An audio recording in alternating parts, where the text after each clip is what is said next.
hitako ny teninao ka nohaniko, hitako ny teninao ka nohaniko. Famerenana ny lesona sekoly sabata ho an'ny lehibe arahinao eto amin'ny Hope Fire Radio miaraka amin'ny imprimerie adventiste. Hitako ny teninao ka nohaniko, hitako ny teninao ka nohaniko.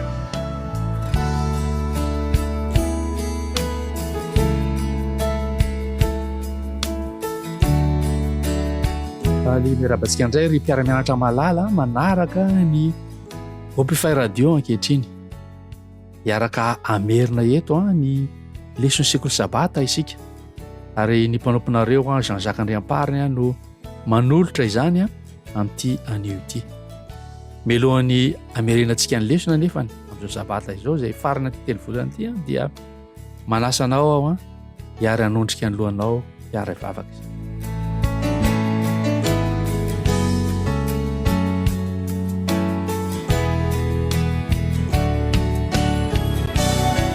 Rainay masina sy nyrindrizany an-danitro, misaotra anao ny fonay tsiraray avy noho ny fitantananao afaka hanaraka izao fotoana izao. Misaotra noho ny zavatra rehetrarehetra izay nataonao anay sy mbola ho ataonao anay. Mitondra ny tsy famendrehanay rehetra izay Jesosy amin'ity anio ity, indrindra ny tenako izay tarika izao lesona izao. Mamela ny heloko ianao ary mamindra fokoa amin'ity namako ity ianao. Enganie ity sabata ity mba hatsapahanay fanatrehanao masina eo amin'ny fiainanay tsirairay avy. Ary ankehitriny ray eo, raha merina ny lesona sekoly sabata izay dia mangataka ny fanahinao mba hitaridalana anay. Ary ny tenako izay tondra izany teny izany dia aoka mba ho fenoiny izany fanahinao masina izany. Tendrenao ny molotro afaka hizara izany amin'ny fitiavana. Aoka tsapa mandrakariva amin'ny fitiavanao izahay fa tononona izany mivavaka izany amin'ny anaran'i Jesosy. Amen.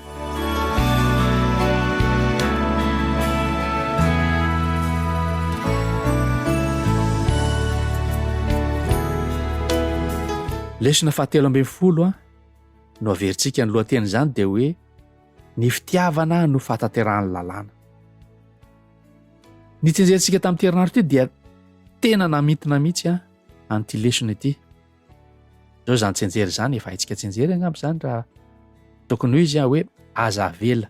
Izy tsy voaloha na amin'iza na amin'iza afa-tsy ny fifankatiavanareo ihany fa izay tiany namany dia efa natanteraka ny lalàna. Romanina 13:9. Izara efatra ny famerenantsika ity lesona ity androany. Ny fizarana voalohany dia resakintsika hoe tsy foto-kevitra ankapobeny ny lalàn'Andriamanitra fa momba ny fifandraisana. Ny fizarana faharoantsika dia resaka indray hoe ahoana ny toetra n'io lalàna io. Toetra ny voalohany ho resantsika amin'izay dia hoe mafitiavana izany lalàna izany. Ary ny toetra faharoa dia hoe ny lalàna dia masina, marina, tsara. Dia resantsika indray fizarana fahatelo ny asan'ny lalàna. Ny asan'ny lalàna dia hoe maneho ny fahotana izany mitarika ho amin'ny fahasoavana ary manome fahafahana. Ary ny fizarana fahaefatra farany dia ho resantsika fa ny lalàn'Andriamanitra dia mahita ny fahataterahana amin'ny fitiavana.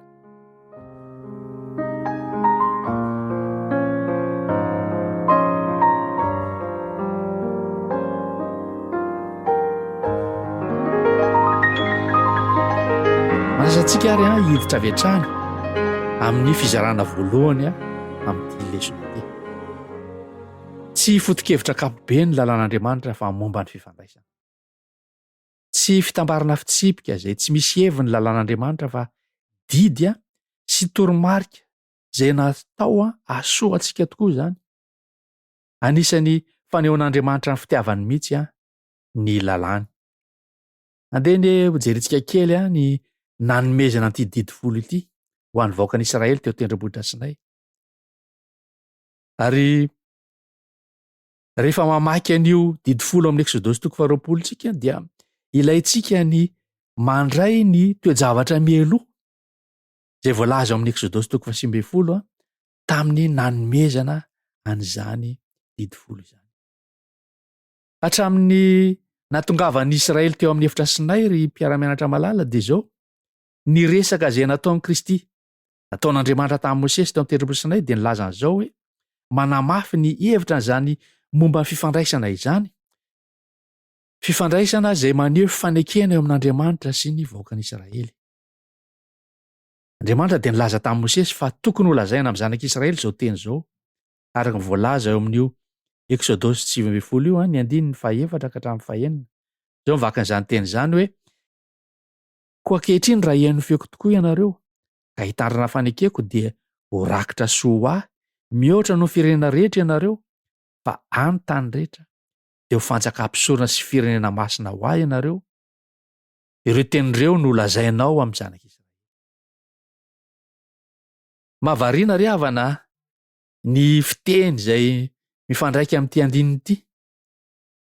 Fa ny fanavotan'Andriamanitra avy any Egipta dia aseho toy ny hoe mitondra. Andriamanitra mitondra. Dia voalaza eto fa mitondra ny zanak'Israely toy ny voromahery Andriamanitra.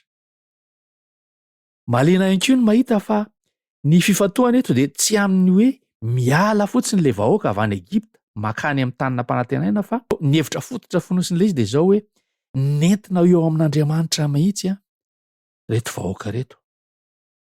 Satria efa eo amin'Andriamanitra ny vahoaka amin'ity toe-javatra eto ity.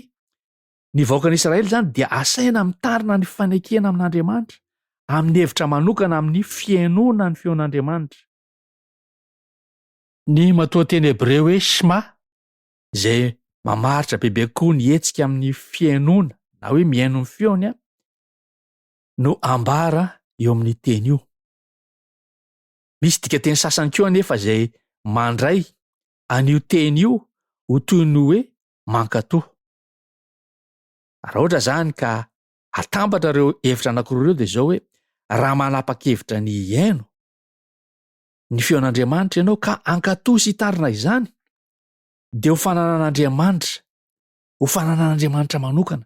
Izay zany no ambara eto amin'ity teny ity. Voalaza ny lesona nianarantsika tamin'ny lahady koa izany teny izany hoe tsy fitsipika manjavozavo akory no mandrafitra ny lalàn'Andriamanitra ity, fa maneho fifandraisana izany. Hita mazava tsara zany eo amin'ny 10 io izany fanehoana fifandraisana izany. Efa napetraka tany amin'ny Saedena ny foto-kevitry ny iorenan'ny 10 dia ny foto-kevitry ny fitiavana izay tokony hifeho ny fifandraisana amin'Andriamanitra sy ny olombelona ary ny olona samy olona. Mitondra antsika avy hatrany amin'ny fizarana faharoa izay andala teny izay. Nalaina tao amin'ny lesona lahady izay.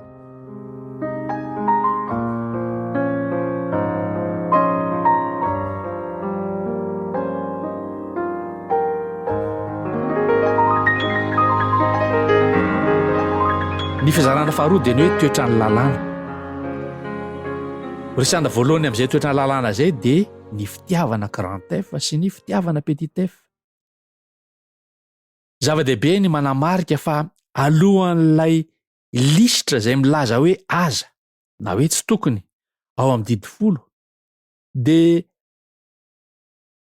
misy fanamarihana manokana eo amin'ny Eksodosy 20:2 manao hoe izao ny Jehovah Andriamanitra izay nitondra anao nivoaka avy tany amin'ny tany Egipta tamin'ny tany nandevozana. Fanamafisana zany izay manasongadina ny hetsika famonjena feno fitiavana izay nataon'Andriamanitra ho an'Israely. Ilay fanavotana avy amin'ny tany fanandevozana avy tany Egipta zany. Raha dika amin'ny teny hafa dia izao ny 10 dia tsy manomboka avy hatrany amin'ny hoe aza na fandrarana na hoe tsy tokony hanao an'izao, fa manomboka amin'ny teny feno fitiavana manokana. Ankoatran'izany ny mpiara-mianatra malala ny lisitry ny 10 dia tsy tokony ho raisintsika hoe lalàna kapobeny fotsiny, fa tena fitiavana feno mihitsy izany 10 izany rehefa nanomboka novelabelarina eo amin'ny andininy manaraka amin'ny Eksodosy 20 io. Ny 14 voalohany amin'io dia maneho mazava tsara ny fomba izay tokony hanehoan'ny zanak'Israely ny valin'izay fitiavana nataon'Andriamanitra tamin'ny nanafahany izy ireo izay, an'izy ireo teo amin'io vahoan'ny fanadevozana tao Egipta io. Raha resantsika ohatra ny 10 voalohany dia miresaka hoe aza mpifandraisana amin'ny olona hafa. Jehovah Andriamanitra zany no miteny. aoka tsy hanan'Andriamanitra hafa alohan'ny tompo ianao. Ny fitiavana an'Andriamanitra voafaritra eto izany dia izao hoe fitiavana mahatoky no tokony asehonao an'Andriamanitra. Ny didy faharoa ohatra izany izao dia hoe ity fitiavana mahatoky ity dia midika fa tsy tokony hanao sary sikotra na hoe sampy ho an'ny tenanao ianao mba hivavahana. Ny tena fivavahana marina dia tsy fanompoan-tsampy fa fanehoana fitiavana marina an'Andriamanitra. Aza asiana mpanelanelana eo fifandraisantsika ho Jehova. Ny didy fahatelo dia maneho marina mihitsy hoe ny fitiavana an'Andriamanitra dia aseho amin'ny fanajana ny anarany. Ny fitondrana ny anaran'Andriamanitra amin'ny zava-poana manko dia manoro indrindra ny fanaovana fianianana izay mamitaka amin'ny anaran'Andriamanitra ary miantso an'io anaran'Andriamanitra io mba hanamarina fihetsika izay tsy marina. Levitikos 3:12 dia manamafy fa hoe aza mianintsy toy ianao amin'ny anarako na manamavo ny anaran'Andriamanitra ao fa izao ny Jehova. Ny hafatra eto izany dia hoe ajao ny fifandraisana ao amiko Jehova. Ny didy fahaefatra dia ny fitiavan'Andriamanitra dia midika fa hoe ny sabata andro fahafito no tazonina ho masina ho fahatsiarovana ilaina ny fanomorona izay nataon'Andriamanitra. Na dia hoe tokony ho tian'Andriamanitra isan'andro ary isika. Ny sabata dia fotoana manokana hanehoana izany fifandraisantsika feno fitiavana an'Andriamanitra izany. Ary manafatra amintsika izy eto hoe manokana andro iray isan-kerinandro dia ny andro sabata izany hifandraisana amiko ho Jehova. Azo antoka izany fa ny didy efatra voalohany dia mamaritra mivantana mihitsy ny fitiavana an'Andriamanitra. Ary ny didy enina sisa ihany koa dia maneho indray ny fomba fitiavana ny hafa. Eo amin'ny fomba fijery mivelatra kokoa raha ny famaritana an' Jehova Tompo ilay Andriamanitra mpamonjy an'Israely no mamaritra ny fampidirana ny didy folo manontolo. Ny fomba manokana izay tokony hanehoana antsika amin'ny fitiavana ny hafa koa izany dia endrika manan-danja amin'ny fitiavana an'Andriamanitra koa izay. Ny didy fahadimy ohatra dia mampifandray ny fitiavana ny ray aman-dreny izay manasongadina ny hevitra momba fanajana azy ireo amin'ny fiainana maharitra ao amin'ny tany izay omeny Tompo an'Israely. Noho izany ny fampanantenana feno fitiavana avy amin'Andriamanitra dia mifandray mivantana amin'ny fomba fitiavany ny zanak'Israely ireo ray aman-dreniny, ny fanajana izy ireo izany ray aman-dreniny izany. Toy izany ihany koa ny didy ambiny rehetra izay maneho ny fitiavana ny hafa. Ary amin'ny farany dia fitiavana an'Andriamanitra ihany koa no fiafaran'izay zavatra izay dia midika fa hoe didy fahaenina ohatra dia izao hoe manome lanja ny fiainana. Ajao ny ainy namanao, tsy mamono olona. Ny didy fahafito dia hoe ilaina ny madio ara-pananahana sy manome lanja ny fanambadiana. Ajao ny vadinao, tsy mijangajanga.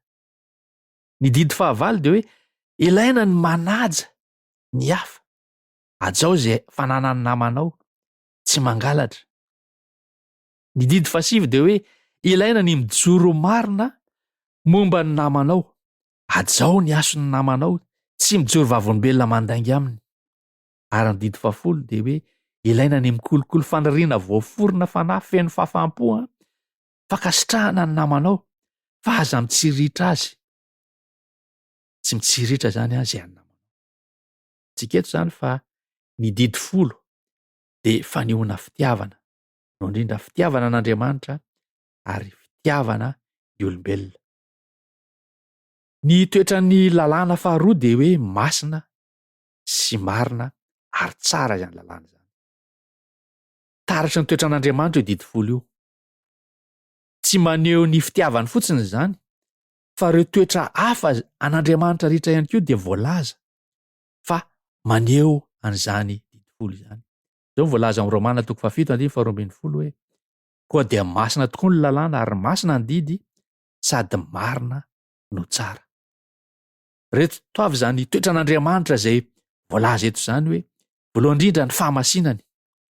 Apokalipsy 4:1-5 dia milaza hoe ary ny zava-manana efatra dia samy manana elatra enina avy, sady feno maso ny tenany rehetra manodidina ka hatrao anatiny.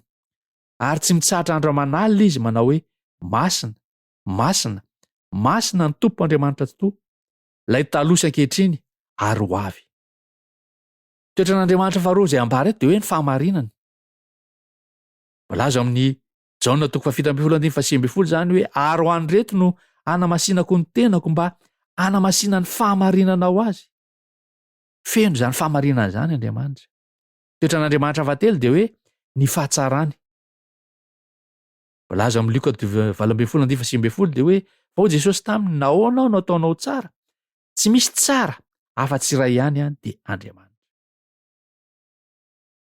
Ny fitiavana no fototry io lalàn'Andriamanitra io. Ary rehefa voadika zany lalàn'Andriamanitra zany dia nitady ny ain'ny mpandika azy ny didin'Andriamanitra izay notsakitsahana. Masina tao an'Andriamanitra mihitsy anefa izany didy izany ka tsy maintsy izay mitovy aminy no atolotra mba hanaovana ho fanavotana ny olona sy mpifampihavanana azy amin'Andriamanitra. Ilay tompon'ny voninahitra sy mpitarika ny tafika ny lanitra rehetra no hita fa mitovy amin'Andriamanitra sy manana izany fahamasinana mitovy amin'ny lalàn'Andriamanitra izany. Ary dia izy no tsy maintsy natao sorona mba ho faty mba ho famonjena ny olombelona. Mba azahoana manatanteraka an'izany didy izany dia tsy maintsy mandray ao amin'ny tenany ny heloka sy ny mariky ny fahotana izy, hidina hatrany amin'izay farany ambany indrindra amin'ny fahafambaraka ary hosarahana amin'ray. Tadio fa tsy afaka mihavana amin'ilay Andriamanitra marina sy masina amin'ny alalan'ny tenany fotsiny isika tsiraray avy izay efa simba amin'ny fahotana. Ary Andriamanitra koa dia tsy afaka hihavana amin'izao tontolo izao raha tsy amin'ny alalan'ilay zanany. Ary ny zanaka rehefa avy namonjy ny olombelona tsy ho tratra ny fanamelohan'ny lalàna dia afaka mampiray ny fiezahan'ny olona amin'ny herin'Andriamanitra. Dia toy izany no atonga indray atonga indray ianao ilay zanaka Adama ho zanak'Andriamanitra amin'ny alalan'ny fiovam-po sy ny finoana ny mpanavitra.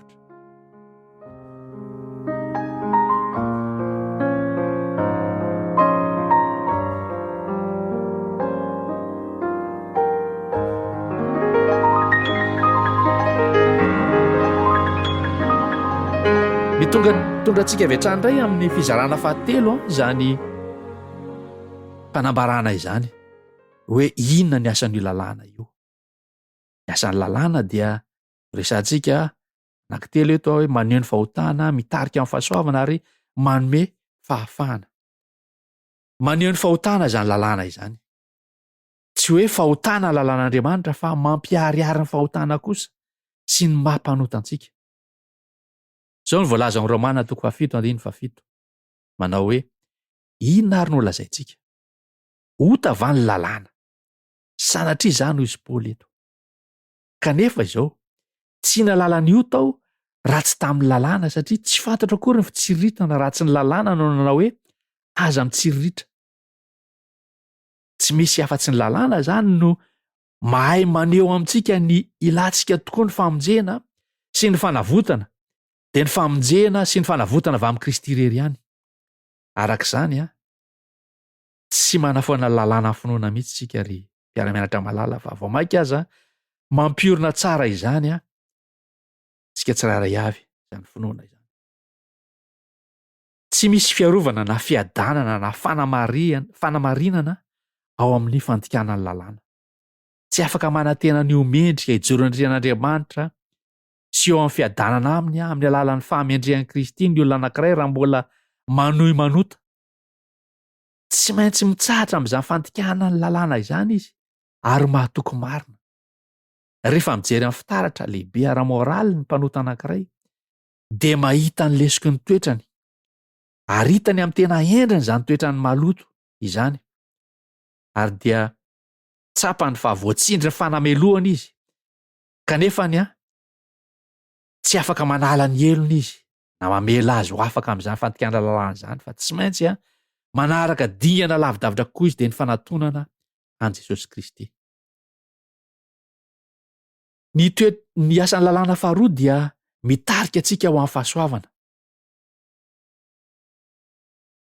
Be dia be ny maro mihevitra fa hoe samy hafa tanteraka ny fitiavana sy ny rariny.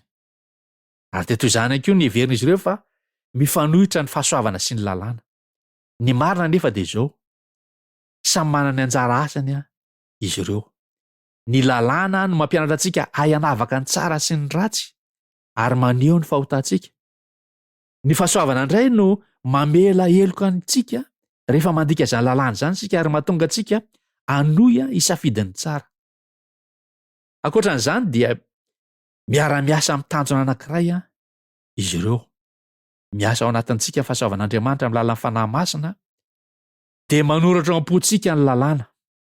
Araka voalaza ao amin'ny Jeremia 1:7-8 sy ny Hebreo 9:7 manao hoe: fa izao ny fanekena ataoko amin'ny taranak'Israely.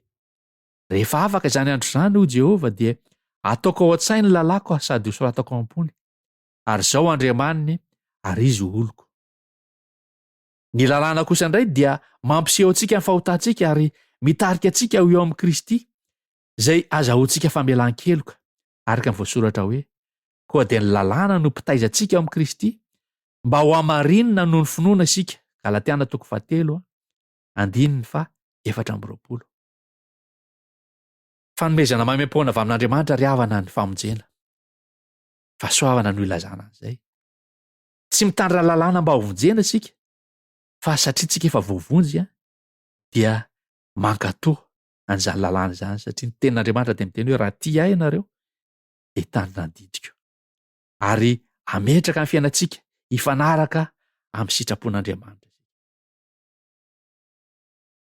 Ny asan'ny lalàna fahatelo dia resantsika dia hoe manome fahafahana io lalàna io.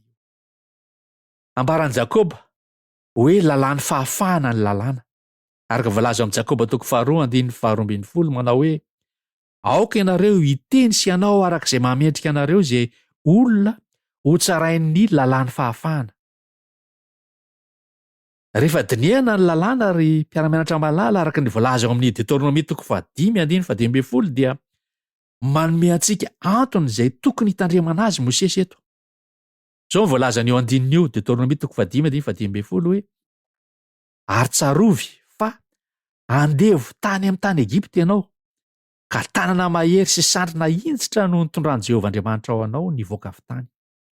Izany no nandidian'i Jehovah Andriamanitra ao anao hitandrina ny andro sabata. Ambara eto izany fa efa nafahana tamin'io isika. Mampatsiahy antsika mandrakariva ny amin'izany fanafahana izany ny sabata, ilay dito fahefatra amin'ny lalàna. Ny fahafahana izay omen'Andriamanitra antsika dia tokony hitarika antsika ho amin'ny fanatanterahana manokana ny lalàna dia ny fitiavana izany. Ny sabata ihany koa dia manome antsika ohatra momba ny fitiavana izay mifamatotra amin'ny didy. Ny mpaminany Isaia dia maneho marimarina mihitsy fa ny sabata dia maneho izany fitiavana an'Andriamanitra izany sy maneho ihany koa ny fitiavana ny olona, fifandraisana amin'ny fitiavana ny hafa. Dia ny vakintsika amin'ny Isaia 9:5 izay maneho ny fitiavana an'Andriamanitra. Izao ny voalaza ny teny izany hoe: ary ny hafa firenena izay efa manaiky ho an'i Jehovah mba hanompo azy, sy ho tia ny anaran'i Jehovah mba ho mpanompony. Dia izay rehetra mitarina ny sabata ka tsy manao azy ho tsy masina sady mitana amin'ny fainakeko. Voalaza tsara fa reto hafa firenena reto dia hoe tia ny anaran'i Jehovah izy reto. Dia olona maninona? Dia izay mitandrina ny sabata. Maneho mihitsy izany hoe ny fitandremana ny sabata izany dia mitarika amin'izany fitiavana an' Jehovah izany, fitiavana an'Andriamanitra izany. Ambaran'ny Isaia ihany koa amin'ny Isaia 4:15 manomboka ny 10-10 fa misy ifandraisany amin'ny sabata ny fitiavana ny namana. Izao ny voalaza an'izany teny izany eo amin'ny Isaia 4:10 manao hoe: ary afonao anoana izay anina tianao ka mahavoky ny ory ianao, dia posaka amin'ny maizina ny fahazavanao, ary ny aizipitinao ho tahaka ny tatao vonona. Ary Jehovah hitari-dalana anao mandrakariva, sady havoky ny fanahinao amin'ny tany karakaina aza, sy hampatanjaka ny taulanao, dia ho tahaka ny savoton-drano ianao, sy ho tahaka ny loharano miboiboika izay tsy mety ritra. Ary izay taranakao no anangana ny efa rava ela, ary ny naorinatry ny fony fahagola no amboarinao, ary ianao dia atao hoe mpamboatra ny rava, mpamelon-dalana, honenana amin'ny tany. Raha miaro ny tongotra amin'ny sabata ianao, ka tsy manao izay tianao amin'ny androko masina ary manao ny sabata hoe fafinaretana ary nao masiany Jehovah hoe miendrika ao ajaina ka manome voninahitra azy ary tsy mandre amin'ny lalànao na manao izay tianao na miteniteny foana. Dia ravoravo amin'ny Jehovah ianao ary asandratra amin'ny avoana amin'ny tany ianao sy ho fahanako amin'ny lovan'i Jakoba rainao fa ny vavan'i Jehovah no efa miteny. Antsika eto izany fa ny fitandremana ny sabata dia manome anao koa fitiavana mikarakara ny hafa. Zava-dehibe izany fanambarany tenin'Andriamanitra.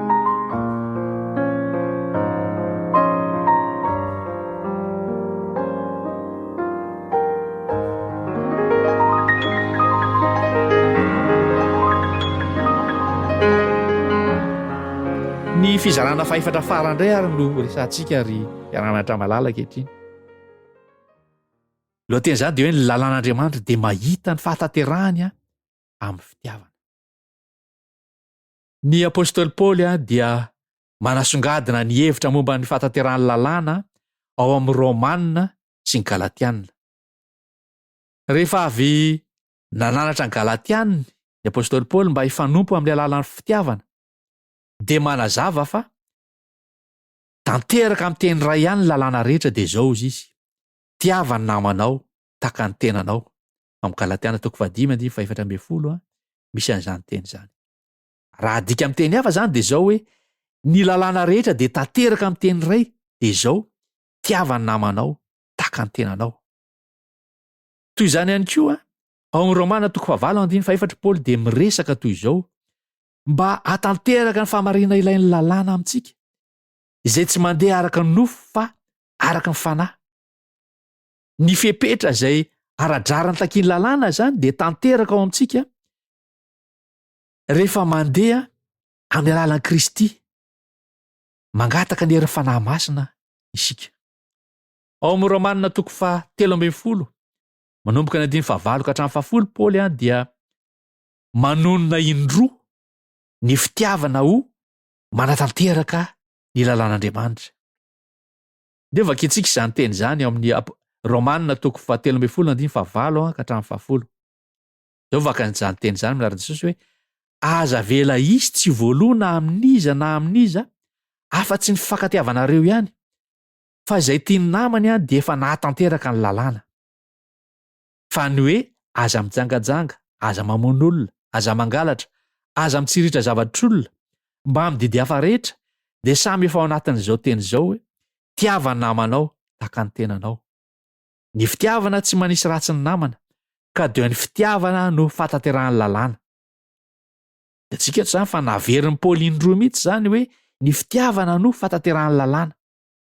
Amin'io andininy ao amin'ny Romanina 13:10 manomboka ny 9 ka hatramin'ny 9.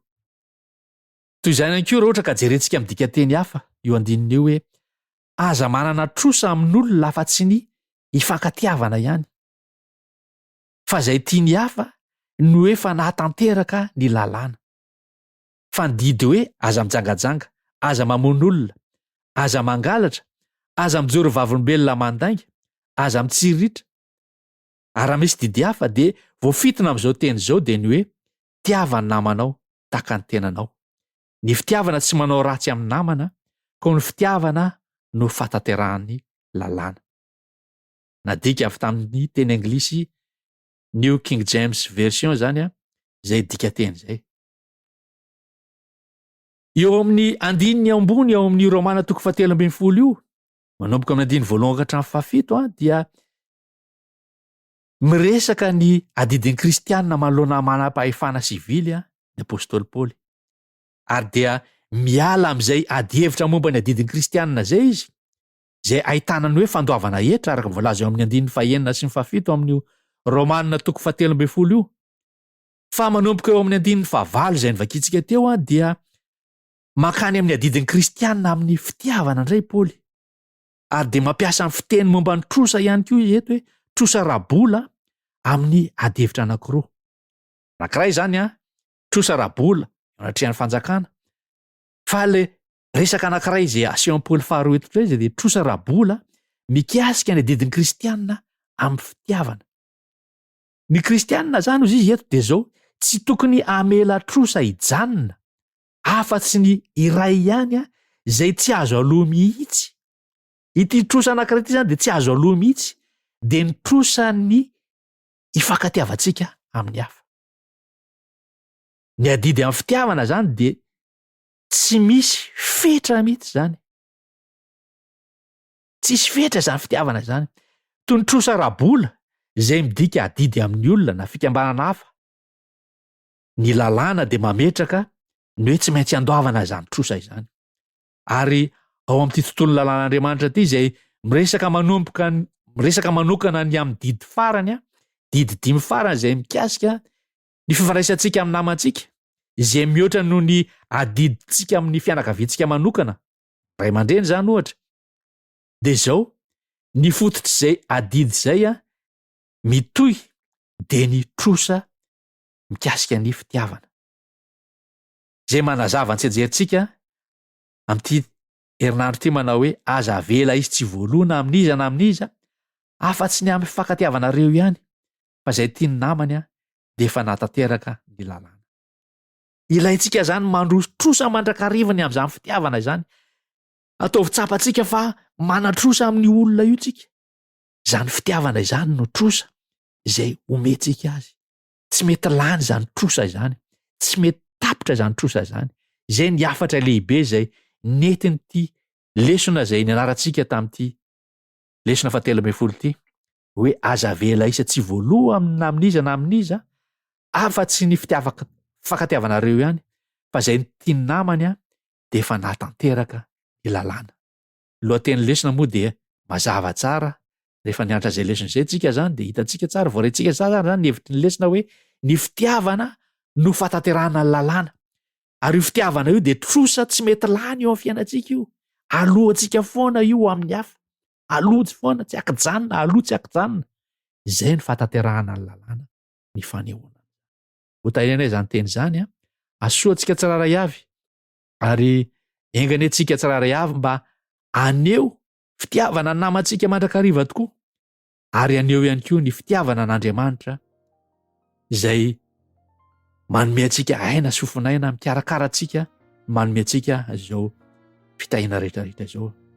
Misaorantsika rehetra nanaraka sy ny aino zany lesona sarobidy zany anio.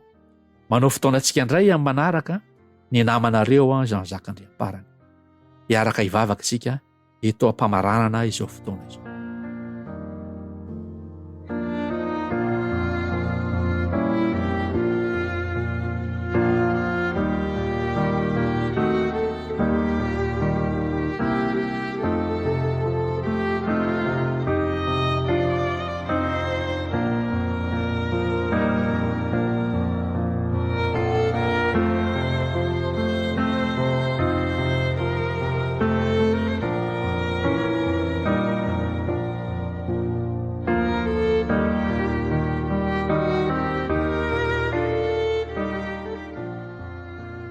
Andriamanitra raina eo, misaotra anao zahay noho ny fitiavanao tsy manapetra sy ny fahasoavana izay menao anay tamin'ny alalan'i Jesosy Kristy tomponay.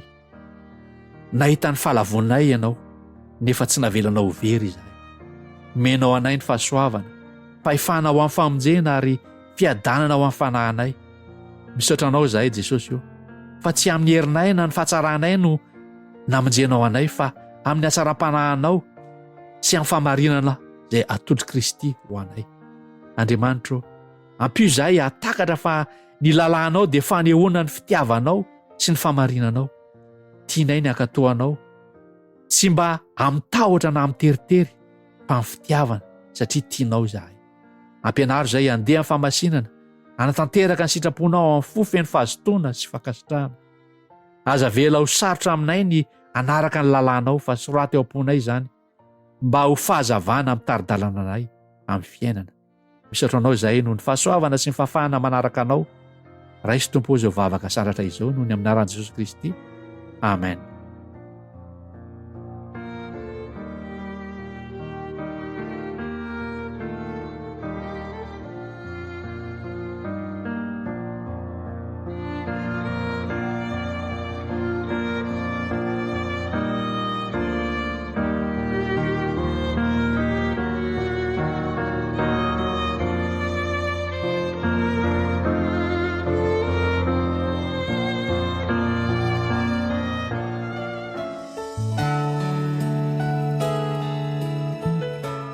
Hitako ny teninao ka nohaniko.